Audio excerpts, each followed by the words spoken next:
Pao fans nagdiwa sa ginawa nila Cam Cho at ng brother nito. Mukhang magaan ang loob na nakakatandang kapatid ni Kim Cho na sila Cam at ang brother nito kay Paolo Avellino. Masaya naman ang kafanian sa nakita nila na finalabak ni Cam at ang brother nito ang screen partner ni Kim na si Paolo Avellino. Kaya chika nila, Kim Pao habang buhay hanggang dulo, claiming it, manifesting. Deserve nilang dalawa ang unconditional love for each other. Papagad alam kong mabibigay nila yun sa isa't isa. Sa tamang edad na po sila at marami na rin silang pinagdadaanan sa buhay at love. Kaya God, sana sila naman po. Amen. Family that follows together, stays together. Malapit na daw ma-fully paid. Yun ang dapat bet ka sa lahat.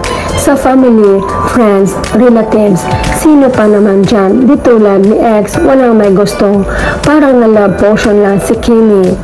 Installment nga unti-unti na ng Kim Pao ang tunay na relasyon, pati si Ate Cam nagbabadya na rin.